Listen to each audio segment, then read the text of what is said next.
Todo el capítulo 13 es un solo discurso. La distribución que estoy haciendo es para facilitar nuestra comprensión. Bueno, no es porque hayan sido 3 enseñanzas, es una sola. En su momento vamos a ver una enseñanza completa. Ustedes saben que acostumbro, cuando terminamos un capítulo, enseñar un tema que acapare todos. Lo que pasa es que el capítulo 12 lo enseñé en la iglesia de Cúcuta, pero ustedes pueden verlo en el canal de YouTube de la iglesia. Ahí hicimos una predicación donde se resumió todo lo que se vio en el capítulo 12. Bueno, sigamos adelante. Capítulo 13. Acordémonos, hermanos, todo lo que ha estado ocurriendo en el camino de Cristo al templo. ¿Se acuerdan? Anunció su muerte, dijo iba a ser entregado al Hijo del Hombre. Cuando iba a llegar Bartimeo dijo: Hijo de David, ten misericordia de mí. La gente cuando llega a Jerusalén lo aclama como Hosana, el Hijo de David. Cristo maldice una higuera, simbolizando la caída de Jerusalén y el desechar al pueblo de Israel como nación étnica.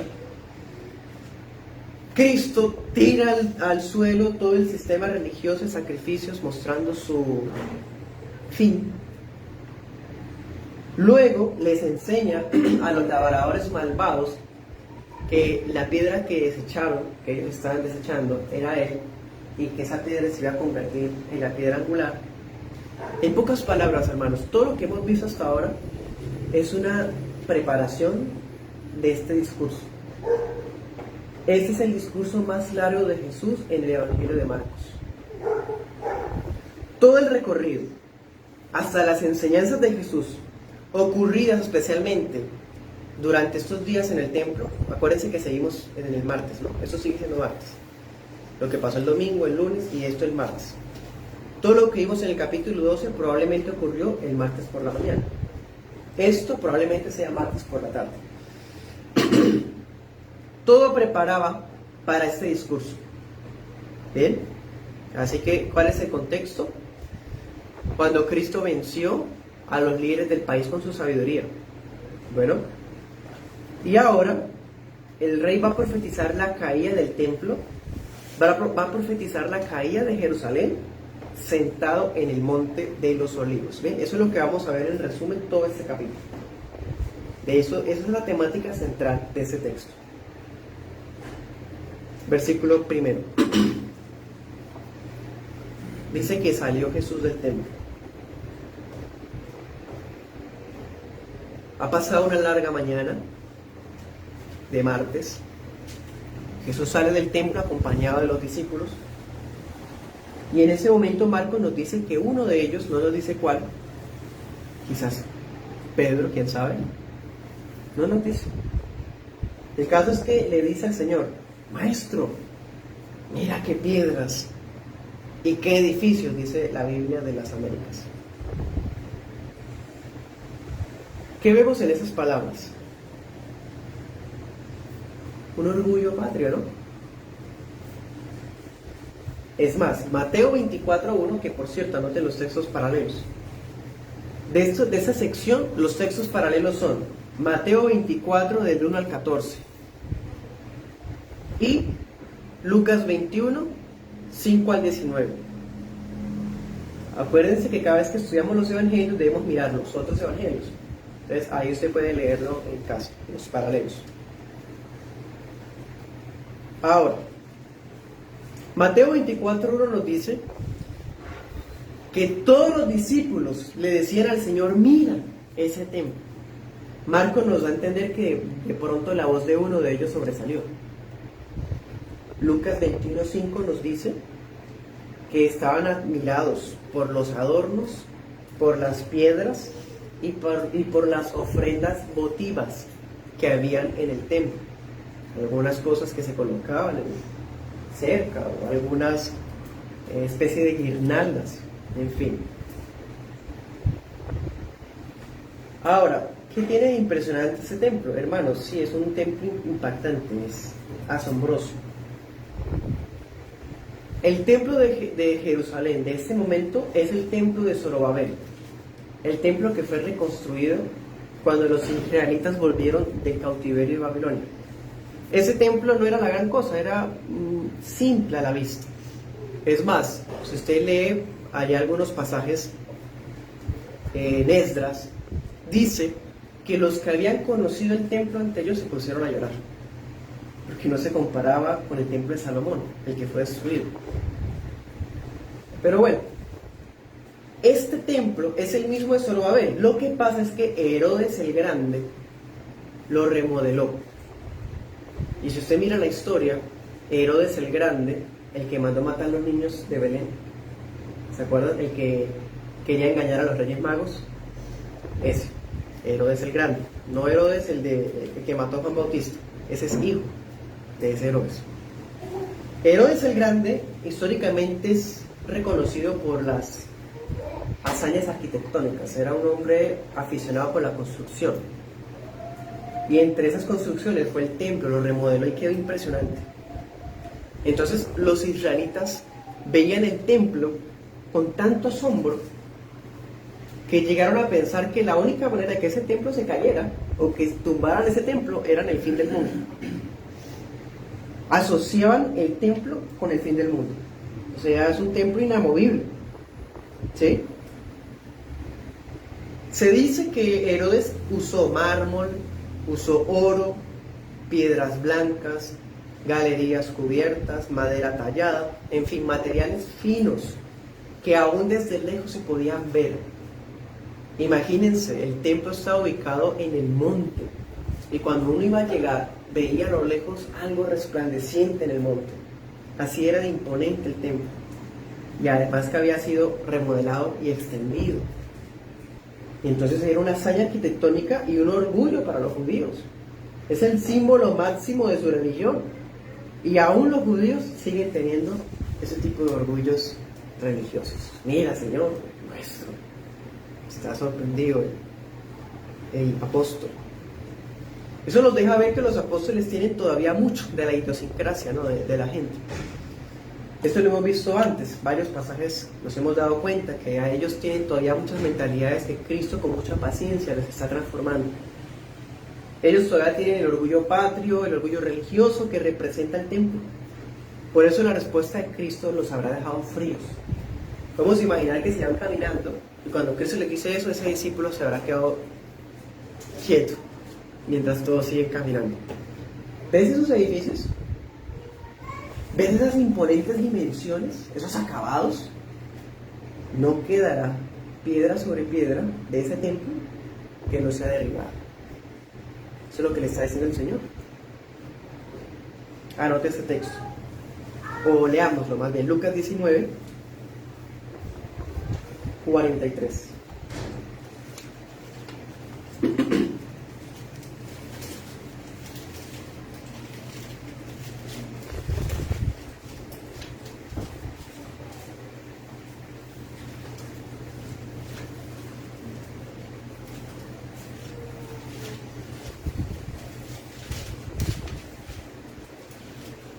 Dice: vendrán días sobre ti, le dice Jesús a Jerusalén antes de entrar a la ciudad, cuando tus enemigos te rodearán con vallado, te sitiarán y por todas partes se estrecharán, te derribarán a tierra y a tus hijos dentro de ti, y no dejarán en ti piedra sobre piedra, por cuanto no conociste el tiempo de tu visitación.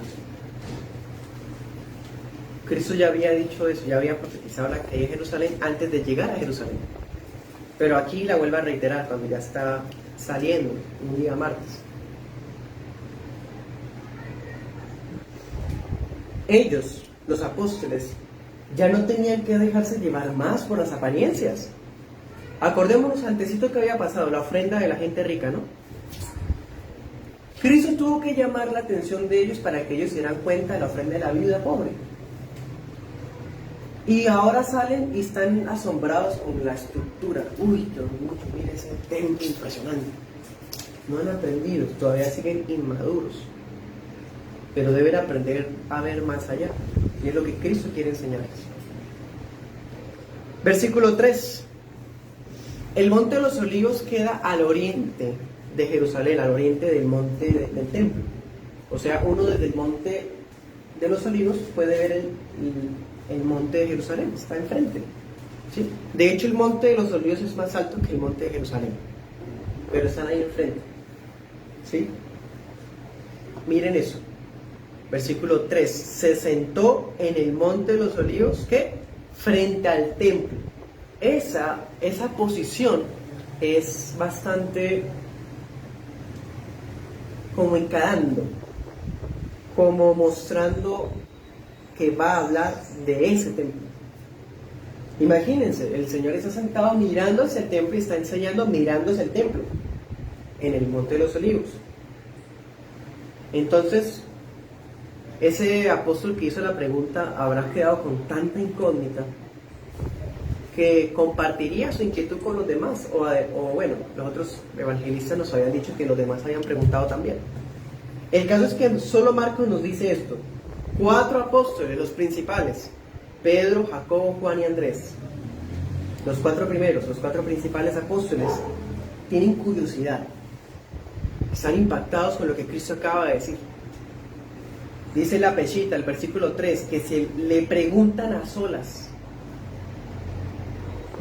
O sea, ellos, como son los más importantes de los 12, los principales, pues quieren aprovechar su posición, ¿no? Para que el Señor les cuente algo en secreto.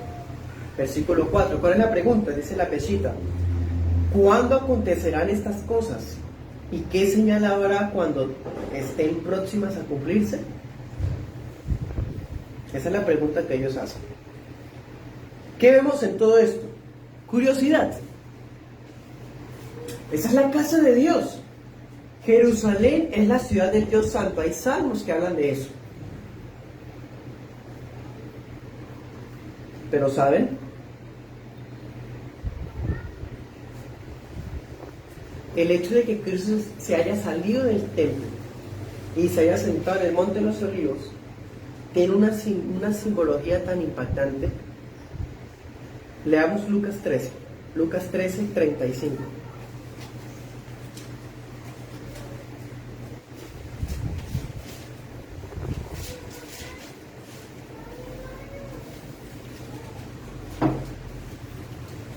Dice: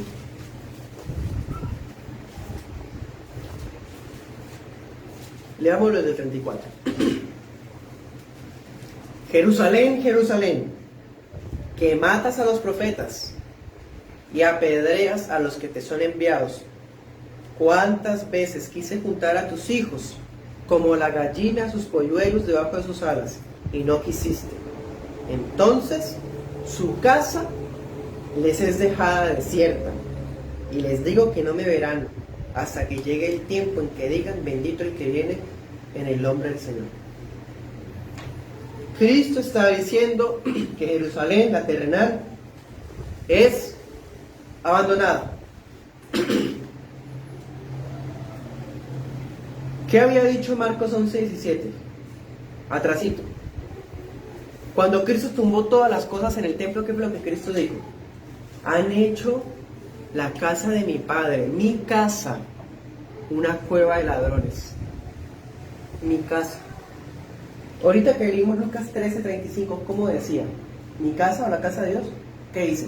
La casa vuestra, vuestra casa, la casa de ustedes. El hecho de que Cristo haya salido del templo y se haya ubicado allá en el Monte de los Olivos es el acto que muestra que Dios abandonó el templo de Jerusalén. Porque usted mira, por ejemplo, Ezequiel 11:23, y en el libro de Ezequiel había pasado algo muy similar. Antes de que el templo de Salomón hubiese sido destruido, la gloria de Dios se salió del templo. Y cuando se salió, dice Ezequiel 11:23, que la gloria se ubicó en el Monte de los Olivos, como símbolo de que había abandonado el templo y de que Dios lo dejaba para que el templo fuera destruido. Cristo acá sale del templo y en el Monte de los Olivos simboliza que Dios abandonó ese templo.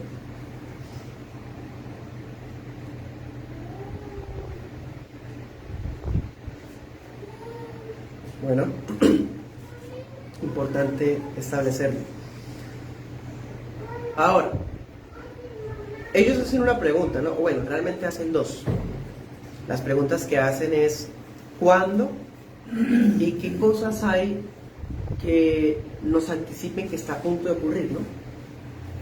¿Cuándo y qué señales habrá? Son las preguntas de ellos. Notemos una curiosidad muy marcada. Notemos también que ellos quieren preguntarle en privado, pero ¿qué es el versículo 5? Jesús respondiéndole comenzó a decir. Esa expresión nos da a entender que Cristo le responde no solo a los 4, le está respondiendo a todos los apóstoles, a todos ellos. Porque estos temas que vamos a empezar a hablar hoy no son temas secretos, no son enigmas, no son una revelación profética, o hay que hacer una especialización en escatología para entender estos pasajes. No. Recordemos que el Señor acostumbraba a usar parábolas, ¿se acuerdan? Cuando le hablaba al mundo en general. Es decir, cuando Él le enseñaba a la gente que no eran sus discípulos, Él hablaba parábolas, ¿para qué? Para que no entendieran.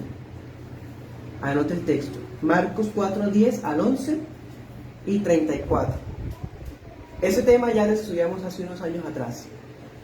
Que no es cierto que Cristo usaba parábolas para darse a entender. No, la Biblia no dice eso. La Biblia dice que Él usaba parábolas, era para que la gente no entendiera y se perdiera. Así como lo lean, Marcos 4. Entonces, cuando Él hablaba con la gente del mundo, hablaba en parábolas. ¿Cuál fue la parábola anterior? La de los labradores malvados. Aunque sabemos que los individuos entendieron. ¿Sí? Curiosamente son los únicos que entienden las parábolas. ¿Pero para qué? Para endurecerse más, perderse. Entonces, si son los apóstoles los que están preguntando, Cristo no les está respondiendo en parábolas. O sea, no son claves, no son cosas enigmas. Leamos el texto. Marcos 4, el que les acabo de decir, para que vean la diferencia que hay entre la gente del mundo y los hijos de Dios. Marcos 4, 10. Dice, cuando estuvo solo, acuérdense que ese día Cristo predicó parábolas a la gente, a la multitud. Pero miren esto, cuando estuvo solo, los que estaban cerca de él con los 12 le preguntaron sobre la parábola. ¿Y qué les dijo él? A ustedes les es dado saber el misterio del reino de Dios, pero a los que están fuera, ¿qué? Por parábolas, todas las cosas. ¿Por qué? 12, para que viendo, vean y no perciban, oyendo, oigan y no entiendan, para que no se conviertan y les sean perdonados los pecados. Tremendo. Este versículo casi no se habla hoy día, ¿cierto? Ahora miren el 34, ahí mismo. Dice, y sin parábolas no les hablaba, aunque a sus discípulos en particular les declaraba todo. ¿Eso está difícil de entender o está claro? Clarísimo. Está dando a entender que los discípulos tenían el privilegio de preguntarle a él las cosas, de conversar claramente, y él les decía todo sin enigmas, fácil. Pero con la gente del mundo les hablaban parábolas para que no se convirtieran, para que se perdieran, para que no entendieran la enseñanza. Por eso hoy los púlpitos no tienen autorización de predicar en parábolas, porque ahora el púlpito de las iglesias es para predicar el evangelio con claridad. Este tema ya lo estudiamos más a fondo en Marcos 4, puede leerlo en nuestra lista de producción. Yo sé que caen algunas escrituras, pero no es el estudio de Marcos 4, ya lo vimos. ¿A qué voy con esto? Con hablar de esto. ¿Que quiénes están hablando? ¿Quiénes están preguntando? Los apóstoles. Y si Cristo está conversando con los apóstoles y estas palabras se las está diciendo a los apóstoles, no son palabras difíciles, son palabras que ellos podrían entender. Somos nosotros los que no queremos entender o tenemos un sesgo, porque todos tenemos una postura escatológica aunque no nos demos cuenta. ¿Qué es postura escatológica? Cuando uno lee pasajes como estos, se imagina el fin del mundo o cosas apocalípticas. Ahí está el sesgo. leemos esos versículos ya con prejuicios. Nos imaginamos las noticias, nos imaginamos la guerra mundial, nos imaginamos, sí. No podemos leer la Biblia así, hay que leerla de manera neutral, lo máximo que podamos. ¿Listos? Partiendo de esto, la respuesta del Señor no es enigmática. Sus palabras son fáciles, por lo menos para los 12. Hoy día, pues tampoco se niega que es difícil para nosotros leer esto. Pero los 12 fue claro. Porque, ¿qué decía ahorita? A los 12 les declaraba todo. ¿Sí? Y eso se lo declaró a quiénes? A los 12. Ahora, la pregunta ¿cuál fue? ¿Cuándo y qué señales?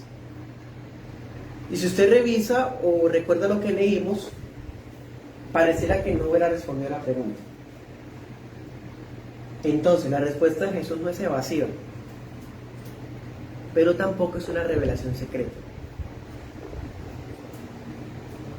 Nos pasa como Job. Ya estudiamos Job también.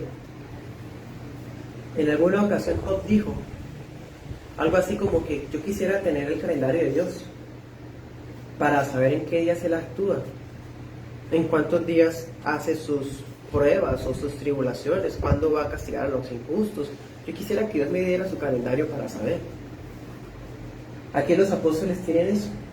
Quieren saber fechas, quieren saber ocasiones, quieren saber señales. Pero la respuesta de Cristo no satisface eso, porque no son revelaciones secretas para nadie, ni para los 12, mucho menos para los de ahora, los creyentes de ahora. Entonces, ¿qué es lo que menciona Cristo? Vamos a ver que Cristo menciona 3 cosas en esta enseñanza. Primero, del 5 al 6 nos dice Jesús que van a surgir falsos mesías. Segundo, del 7 al 8 nos dice que va a haber propagación de guerras, rumores de conflictos, terremotos y hambrunas. Tercero, del 9 al 13 vamos a ver persecución contra los discípulos. Eso es lo que Cristo está hablando. Pero esos eventos son meramente introductorios. Esos eventos no son las señales. Estos eventos no responden a la pregunta ¿cuándo? Dense cuenta. Estos eventos sirven es para qué? Para que en vez de saber fechas, los apóstoles ¿qué? Estén listos. Y ahí vemos esto que les estoy diciendo con esas palabras. Miren el 5. Miren que nadie los engañe. ¿Cierto? Miren el 9. Miren por ustedes mismos. ¿Sí? Versículo 18. Oren. Versículo 23. Ustedes miren, se los he dicho antes. Versículo 33. Miren, velen, oren. Porque no saben cuándo. No respondió cuándo porque no hay respuesta para eso. Miren el 35. Velen, porque no saben cuándo. Otra vez.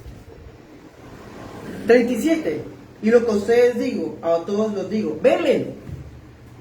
O sea, miren, ese es el centro de la enseñanza. Cristo no está pretendiendo darnos un calendario profético, apocalíptico para saber cuándo van a ocurrir las cosas. No, primero son falsos mesías. Y cuando hayan pasado los falsos mesías, siguen los terremotos. Después de los... No es ningún mapa futurista. La idea central de Marcos 3 es decirle a los discípulos que estén alerta, velen, porque no sabemos cuándo. Y en vez de ocuparnos por fechas, estén listos para cuando sea que venga. Esa es la idea, hermanos.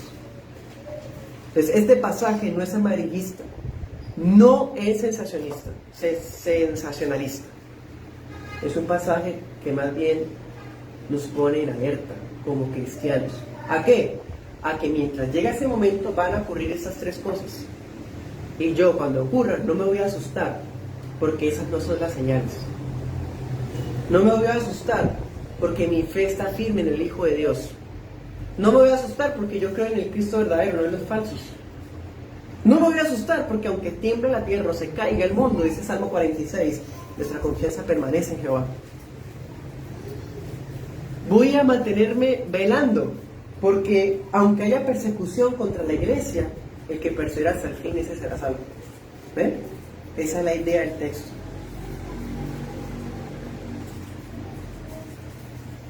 ¿Listos? Entonces, bajo esta comprensión, lo que Cristo les está mencionando, esos tres sucesos, ¿cuáles eran? Falso Mesías, guerras, conflictos, hambrunas, terremotos y persecución. Cuando vinieran estas tres cosas, o más bien Cristo habla de estas tres cosas para advertir a los discípulos, porque estas tres cosas iban a empezar a ocurrir desde ese momento hasta cuando fuera el verdadero final. Vuelvo e insisto, no es un mapa cronológico. Primero ocurre esto, luego esto, no. Son cosas que van a ocurrir indistintamente, mezcladas, a veces a la vez, a veces una primero, otra segundo, pero van a ocurrir, van a haber siempre falsos cristos, siempre van a haber terremotos, van a haber persecuciones, desde que Cristo dejó a su iglesia hasta que Cristo regrese. Eso es lo que trata de decir el texto.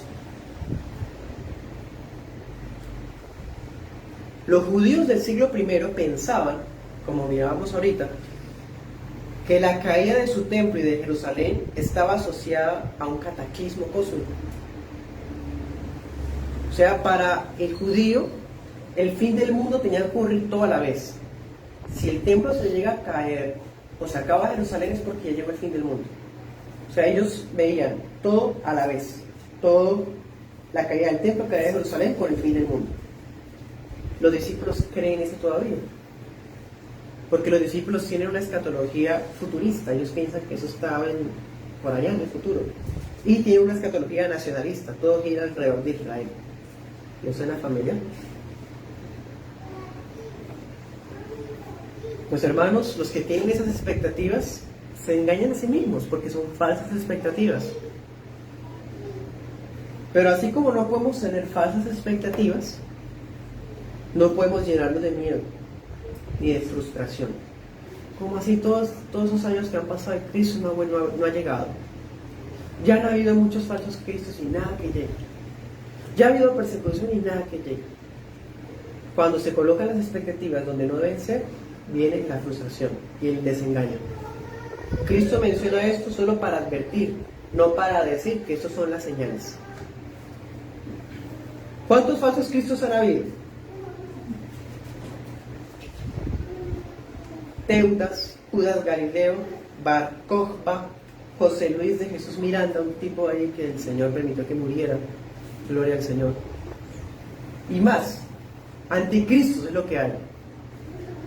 Individuos que se dicen que son Jesús. Ha habido muchísimos.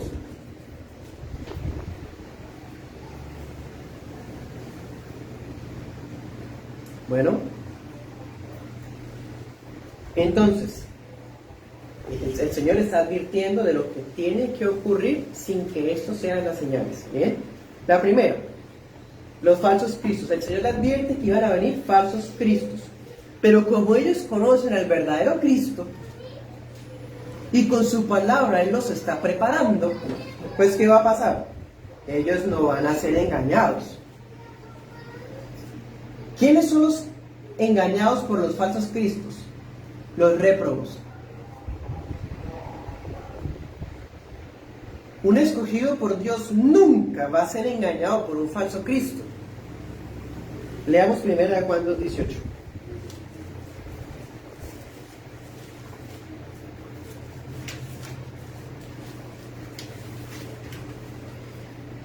1 Juan 2:18 dice: hijitos, ya es el último tiempo, y según ustedes oyeron que anticristo viene, así ahora han surgido muchos anticristos.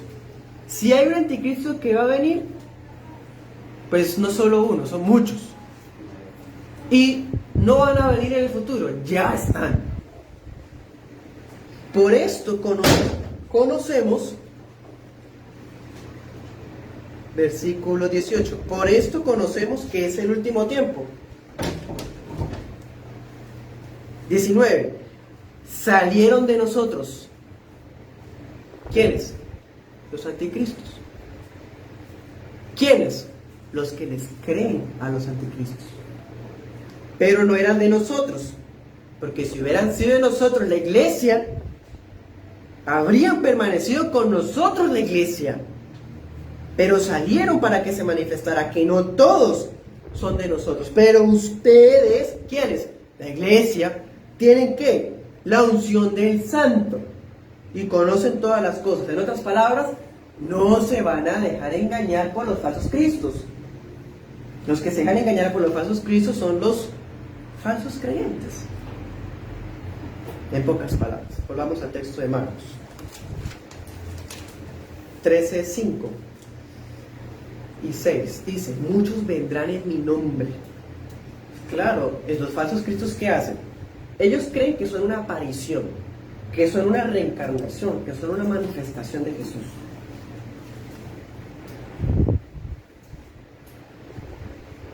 Algo que me parece muy interesante, o más bien muy confrontativo. Anote ese texto, Lucas 21:8. Lucas añade algo. Dice que esos falsos cristos van a tener un mensaje. Y en el mensaje dicen, el tiempo está cerca. ¿Cuántas veces usted ha escuchado eso? Qué triste es que el movimiento evangélico más grande de Latinoamérica utiliza una escatología pesimista para evangelizar. Son los que hablan del fin del mundo, de que el rapto, de que Cristo va a venir, y el evangelio de ellos es eso. Y el mensaje de ellos se trata de eso, el tiempo está cerca. Y Lucas 21:8 dice que ese es el mensaje de los falsos cristos. Porque ese no es el evangelio. Cuando hablamos del evangelio, no vamos a hablar de la gente que el mundo se acaba. Ese no es el evangelio. Eso no es el evangelio. Impresionante. Sigamos adelante. El versículo 6 nos dice que esos muchos farsantes van a lograr engañar a muchos falsos creyentes. Bueno. Segundo, ¿qué es lo que ha venido a ocurrir de segundo? Guerras y rumores de guerra, ¿no? En el tiempo de Jesús acá, estamos hablando año 30 después de Cristo, siglo I, el Imperio Romano estaba disfrutando de la Pax Romana. Ya se lo he mencionado antes. Resulta que por providencia de Dios, el mundo estaba disfrutando de una paz mundial. Hacía décadas no había una guerra, literal, no hubo guerra por décadas. Impresionante, ¿no? Mientras Cristo estuvo acá, no hubo guerras, eso, el control soberano de Dios. Pero no sería algo que se disfrutaba siempre, no se va a disfrutar por siempre eso. Es más, en la Pax Romana se iba a acabar, y cuando se acabara, iban a volver a haber guerras y rumores de guerra. ¿Sí? La manera de interpretar la Biblia es, como les he dicho, ubicarnos en el texto, como si yo fuera uno de los de la audiencia principal. No tomar la Biblia como estamos en el 2022, vamos a interpretar la luz del 2022, no. ¿A quiénes se les está hablando? A los apóstoles. ¿En cuándo les está hablando? Siglo I, en la Pax Romana. ¿De qué está hablando el contexto? De la caída del templo, ¿se dan cuenta? Todo esto nos ayuda a interpretar correctamente y no emocionalistas. ¿Qué nos da a entender el versículo 7? Que algunas veces los rumores son reales, sí son guerras de verdad, y otras veces son rumores falsos, y eso siempre ha habido. Desde el día ese que Cristo dijo esas palabras hasta hoy, han habido muchísimas guerras, muchísimas. Pero también han habido muchos falsos rumores de guerra. Versículo 7, ¿qué más dice? Que todas esas cosas son ¿qué? Necesarias. Necesarias que ocurran. Pero ¿qué dice? Y les comprueba lo que les estaba diciendo.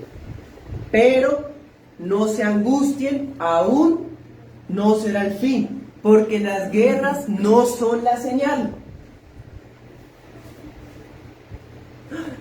Guerra con Ucrania y Rusia es el fin. No.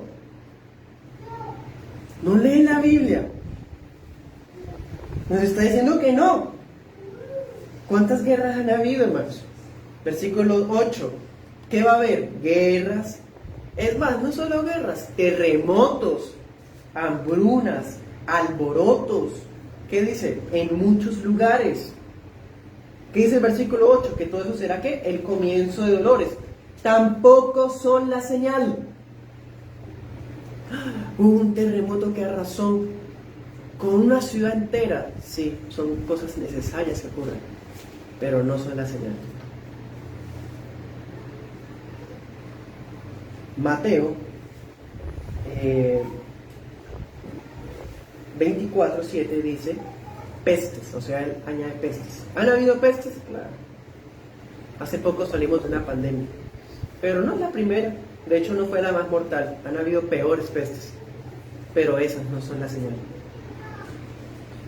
Lucas 21 dice sediciones, revueltas, revoluciones. Claro, la Revolución Francesa, el movimiento bolchevique comunista, la Revolución Cubana, la Revolución en Venezuela, bueno, tantas cosas. Esas no son la señal. Son cosas necesarias que ocurren, pero no son la señal.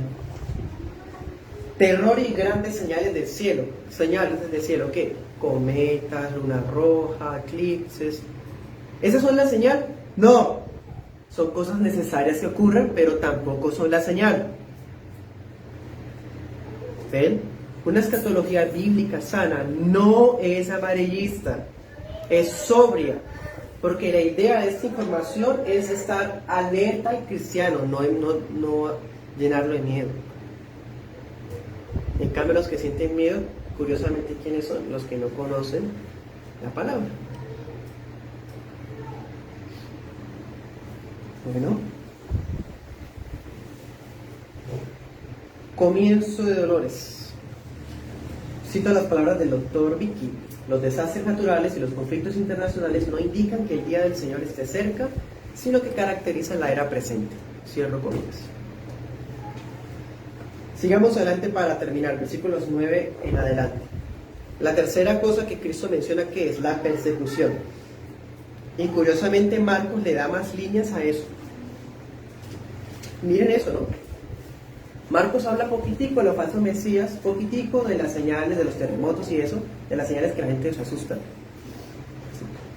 Pero cuando habla de la persecución, ahí sí habla más. Porque comprueba lo que estamos diciendo e insistiendo. La idea es preparar a los discípulos, no darles calendarios, no darles cronologías, no darles miedo, no, es prepararlos, porque mientras Cristo vuelve, va a ocurrir todo esto, especialmente persecución. Versículo 9, los discípulos deben ser cautelosos. Se va a desatar una persecución, se desataría una persecución contra ellos. Dice, por causa de mí, para testimonio a ellos. Comenzando desde Israel, ¿qué les va a pasar? Van a ser entregados a los concilios, azotados en las sinagogas, llevados ante gobernadores y reyes. Si usted mira Hechos de los Apóstoles, ahí se cumplió eso. No ha pasado ni un año desde que Cristo murió y ascendió, resucitó y ascendió a los cielos. Y a los apóstoles los arrestan, los llevan al concilio y los azotan. Se empieza a cumplir todo. ¿Y ustedes creen que eso se acabó ahí? En este instante, la iglesia de Nigeria está siendo masacrada. En este instante. Esa no es la señal, pero son cosas necesarias que ocurren.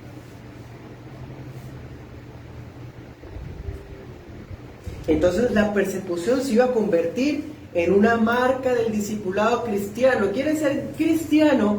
Bueno, mire, hay persecuciones. Esto no es aquí que usted va a ser feliz y sus sueños se van a cumplir. Y como Dios lo ama, usted va a ser próspero y exitoso. Falso, ese no es el Evangelio de Cristo. El Evangelio de Cristo dice, vamos a ser perseguidos. Es más, hasta la familia se nos va a levantar. Porque van a pensar que estamos abandonando la religión de ellos. Van a pensar que estamos llevando la contraria a la cultura de ellos. Y usted ve la historia de la iglesia, siglo primero, segundo, tercero y cuarto, las persecuciones eran tremendas, sanguinarias contra los cristianos. ¿Por qué? Porque eran cristianos. Versículo 10. Pero aún esa persecución dolorosa, llena de sufrimiento, no iba a destruir la iglesia, porque iba a ser el medio para que el evangelio se propagara a los que no lo habían oído. Dice ahí, a todas las naciones. Impresionante. Dice uno de los mártires, no recuerdo ahorita quién: la sangre de los mártires es la semilla por la cual la iglesia va a germinar más. Y entre más persigue la iglesia, más la iglesia crece. La primera persecución, liderada por Saulo de Tarso, ¿qué ocasionó? Que la iglesia se esparciera y empezaran a predicar a los griegos, a los samaritanos y a los griegos. Si no hubiera habido persecución, se quedaban cómodos en Jerusalén. Pero Cristo dijo: me serán testigos en Jerusalén, en Judea, en Samaria y hasta lo último de la tierra. ¿Y cómo ocurrió eso? Persecución. ¿Cómo llegó el evangelio hasta acá, hasta Colombia? Hubo persecución. Bueno, la simiente de la serpiente, los hijos del diablo, los hijos de Caín, van a intentar dañar la simiente de la mujer como Caín mató a Abel. Así como los labradores malvados mataron a los siervos, se enfrentarían al hijo para matarlo afuera de la viña, ¿se acuerdan? Pues iba a seguir. Versículo 11. Y los primeros en experimentar eso serían los apóstoles. Pero no debían preocuparse qué es lo que habían de decir. Y eso no va solo para los apóstoles. Para todos los cristianos perseguidos que estén a punto de ser mártires, no deben preocuparse por cómo defenderse. Porque Dios les daría sabiduría para responder a través del Espíritu Santo. Y algo muy impresionante, impactante: cuando el Espíritu Santo les diera sabiduría para responder, no era decir palabras para que los dejaran libres. Era decir palabras para sellar su testimonio con su sangre.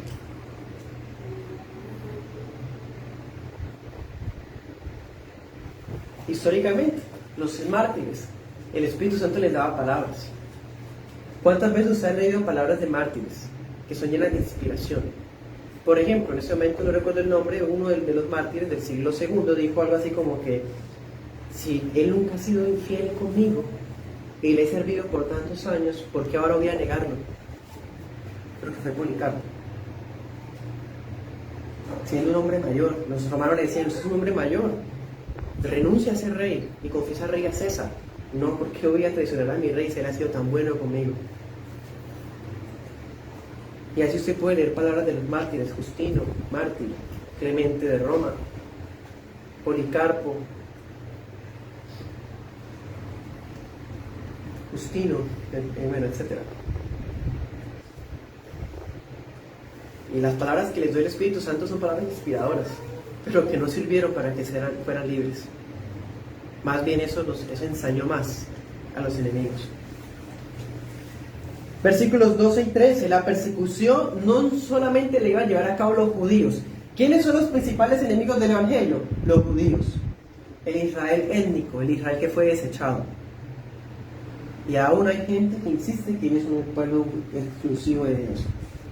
No. ¿Quiénes más iban a perseguir? El Estado romano.